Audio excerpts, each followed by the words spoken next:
Hello दोस्तों, स्वागत है आप सभी का आज के इस नए वीडियो में। आज हम लोग देखने वाले हैं मूलों के अस्तित्व के बारे में कुछ क्वेश्चन सब।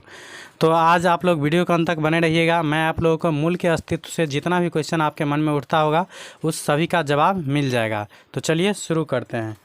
तो देखिए, इसमें है मूल के अस्तित्व। इस टाइप का क्वेश्चन बोर्ड एग्जाम में निश्चित रूप से 1 से 2 नंबर में पूछा ही जाता है। तो मूलों के अस्तित्व के बारे में या चाहे पूछे जाए मूलों की प्रकृति ज्ञात करें, तो इस सब से रिलेटेड एक क्वेश्चन निश्चित रूप से रहता है बोर्ड एग्जाम में। तो इसे आप लोग पहले ध्यान से समझिएगा। जो मूल के अस्तित्व के बारे में आप लोगों को 3 बात याद रखना है। 3 बात याद रखना है। उस बात में से पहला है हमारा जो जब d बराबर 0, तो जब d बराबर 0 का मतलब जब आप d का मान निकालिएगा और इसका मान क्या आ जाएगा 0, तो उस स्थिति में अगर मूल कैसा होगा तो याद रखिएगा, तो वास्तविक और समान। तो याद रखिएगा जब d बराबर हो किसका 0 का, तब कितना हो जाएगा मूल कैसा होगा उसका वास्तविक और समान। समान का मतलब दोनों मूल सेम आएगा। नेक्स्ट उसके बाद दूसरा कंडीशन दिया गया है जो जब d बड़ा होगा 0 से। तो दूसरा कंडीशन हमारा है जो जब d बड़ा हो 0 से, तो जब ये d बड़ा होगा 0 से तो उस स्थिति में मूल क्या होगा, तो मूल तो वास्तविक रहेगा लेकिन असमान रहेगा। असमान के स्थान पर आपको भिन्न भी दिया रहेगा, तो आपको असमान के स्थान पर भिन्न भी लिखा रहेगा। तो याद रखिएगा जब ये d बड़ा होगा किससे 0 से, तो उसका मूल कैसा होगा, तो वास्तविक और असमान या चाहे वास्तविक और भिन्न दिया रहेगा। भिन्न का मतलब हो गया अलग अलग। तो d बड़ा 0 कैसे समझेंगे, तो देखिए प्लस में अगर कोई भी मान आ जाए तो वो हमेशा क्या होगा, तो 0 से बड़ा ही होगा। तो याद रखिएगा जब भी d का मान क्या आ जाए प्लस में, कुछ भी 1 2 3 4 जितना भी अंक आ जाए सिर्फ प्लस में रहना चाहिए, तो उसको समझेंगे जो d बड़ा है किससे 0 से, तो उस स्थिति में मूल इसका कैसा होगा, तो वास्तविक और असमान। नेक्स्ट हमारा तीसरा याद रखना है। तीसरा दिया गया है जब d छोटा हो 0 से। d छोटा हो 0 से का मतलब क्या है, तो 0 से कौन सा मान छोटा होता है, तो देखिए माइनस में जो भी मान आपका आएगा तो वो क्या हो जाता है 0 से भी क्या होता है छोटा। तो जब ये आपका d निकालिएगा और d आएगा माइनस में, तो समझ लीजिएगा जो d क्या है छोटा है किससे 0 से। तो उस स्थिति में उसका जो मूल होगा वो होगा अवास्तविक, मतलब वास्तव में उसका मूल नहीं निकलेगा। तो अवास्तविक को ही हम लोग बोल सकते हैं काल्पनिक। तो ऑप्शन में कहीं अवास्तविक दिया रहेगा, कहीं काल्पनिक। तो उम्मीद है आप लोगों को यह तीनों याद हो गया होगा। इस सभी से एक एक एग्जाम्पल हम लोग देख लेते हैं। तो चलिए इसके पहला एग्जाम्पल की ओर चलते हैं। तो देखिए उदाहरण के तौर पे हमारा पहला एक दिया गया है द्विघात समीकरण। इसको हमको बोल रहा है जो मूलों की प्रकृति ज्ञात करे। मूलों की प्रकृति का ज्ञात करने का मतलब है जो इसका मूल कैसा होगा, किस प्रकार का होगा, उसे हम लोगों को ज्ञात करना है। तो इसके लिए पहला फॉर्मूला होता है क्या, तो d बराबर b² माइनस 4ac। तो देखिए इसमें a क्या होता है, तो स्क्वायर के पीछे वाला, और c होता है अचर पद वाला, और जिसमें चरमान 1 लगा रहता है वो होता है b का मान।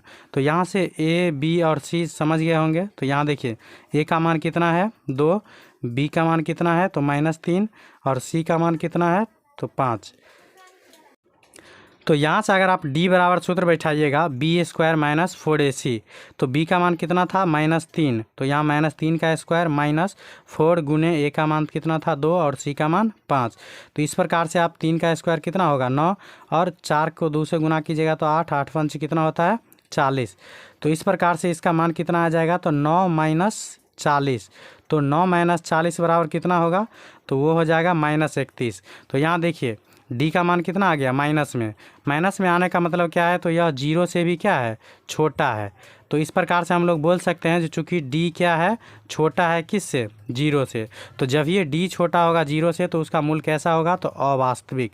अवास्तविक को ही हम लोग क्या बोलते हैं, तो काल्पनिक। उम्मीद है आप लोगों को यह समझ में आ गया होगा।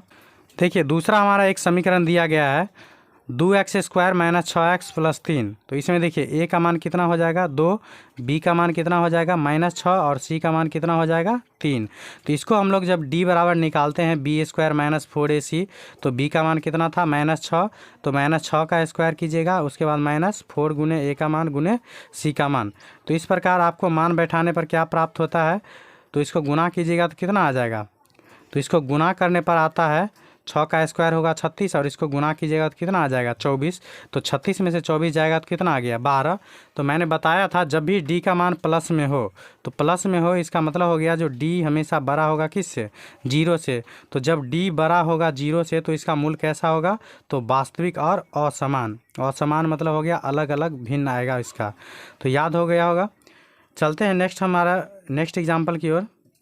नेक्स्ट हमारा तीसरा समीकरण दिया गया है 3x² माइनस 4√3x प्लस 4 बराबर कितना 0। तो इसको भी हमको क्या करना है, तो मूल की प्रकृति निकालना है। तो मूल की प्रकृति निकालने के लिए हम लोगों को क्या करना पड़ेगा, पहले d का मान निकालना है। तो d बराबर क्या होता है, तो b² माइनस 4ac। तो यहाँ देखिए ये 3 हो गया a का मान, उसके बाद ये 4√3 माइनस में है, ये हो गया b का मान, और ये अचर पद है 4 तो ये हो गया c का मान। तो यहाँ से हम लोग d बराबर बैठा लेंगे फॉर्मूला जो b² माइनस 4ac। तो b का मान कितना था, तो माइनस 4√3, तो इसका स्क्वायर कर देंगे माइनस 4 गुने a का मान गुने c का मान। तो यहाँ से जब इसका स्क्वायर कीजिएगा तो 4 का स्क्वायर 16 और √3 का स्क्वायर 3। इधर इस सब का गुना कीजिएगा तो कितना आ जाएगा 4 तिया 12, 12 चौके 48। नेक्स्ट उसके बाद क्या हो जाएगा, तो 16 को 3 से गुना कीजिएगा तो कितना आ जाएगा, तो 16 को 3 से गुना कीजिएगा तो कितना आ जाएगा 48, और यहाँ भी क्या है 48। तो 48 में से 48 जब घट जाएगा तो कितना बच जाएगा 0। तो यहाँ आप लोग क्या देखते हैं, जो d बराबर कितना आ गया 0। तो जब ये d बराबर आ जाए 0 तो उसका मूल कैसा होगा, तो वास्तविक और समान। समान का मतलब दोनों मूल क्या होगा, सेम रहेगा। तो उम्मीद है आप लोगों को यह समझ में आ गया होगा, और मूलों के अस्तित्व या मूलों की प्रकृति से संबंधित जितना भी क्वेश्चन होगा आप लोग वह बनाने में सक्षम होंगे। Thank you for watching.